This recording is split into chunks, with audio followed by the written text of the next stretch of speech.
যোগানের সংকট থাকায় বিদেশগামীদের কাছে নগদ ডলার বিক্রিতে অনীহা দেখাচ্ছে অনেক ব্যাংক।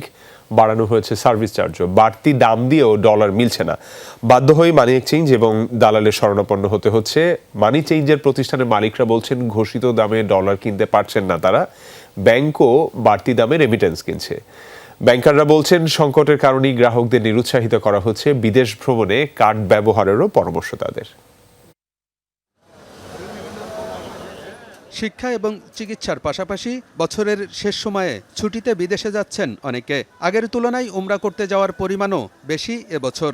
ফলে বেড়েছে ডলারের চাহিদা। কিন্তু পর্যাপ্ত সরবরাহ না থাকায় নগদ ডলার বিক্রি করতে পারছে না অনেক ব্যাংক। পাসপোর্টে ডলার ইন্ডোর্সমেন্টেও অনীহা দেখাচ্ছে অনেকেই।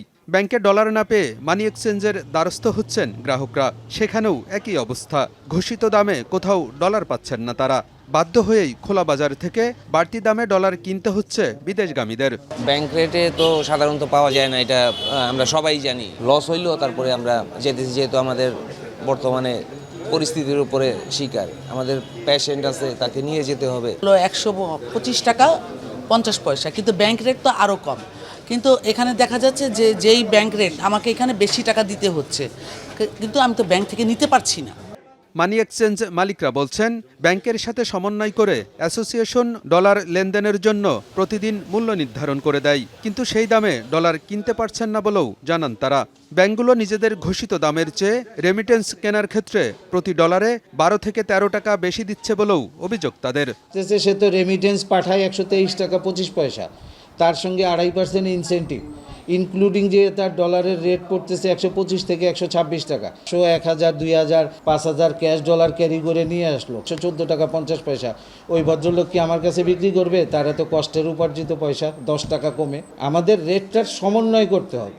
ব্যাংকাররা বলছেন যোগান কিছুটা বাড়লেও ডলারের সংকট পুরোপুরি কাটেনি। সংকটের কারণেই নগদ ডলার বিক্রিতে অনীহা দেখাচ্ছে ব্যাংক। পরিস্থিতি স্বাভাবিক হতে আরও কিছুটা সময় লাগবে বলেও জানান তারা। ডলার ক্রাইসিস আছে, কোনো সন্দেহের অবকাশ নেই। ক্রাইসিস আছে বলেই তো তারা ওইভাবে সার্ভিস প্রোভাইড করতে পারছে। আমি বলবো না ইচ্ছাকৃতভাবে ব্যাংক ডলার ধরে রাখতেছে, থেকে রেখেও না বলতেছে, এমন তো না। সিচুয়েশনটা ইজ লাইক দিস, সেটা ভেরি মাচ ভিজিবল। সো এগুলো হলো ইঙ্গিত বহন করে যে ডলার ক্রাইসিস এখনও আছে। বাট আমাদের সেন্ট্রাল ব্যাংক মানে ডেসপাইটলি চেষ্টা করতেছে এই ক্রাইসিসটাকে কীভাবে ওভারকাম করা যায়। আপনারা জানেন বিভিন্ন ধরনের প্রণোদনা দিচ্ছে। বৈদেশিক মুদ্রার বিনিময় হার পুরোপুরি বাজার ব্যবস্থার উপর ছেড়ে দিলে ডলার সংকট অনেকটাই কেটে যাবে বলেও মনে করেন ব্যাংকাররা।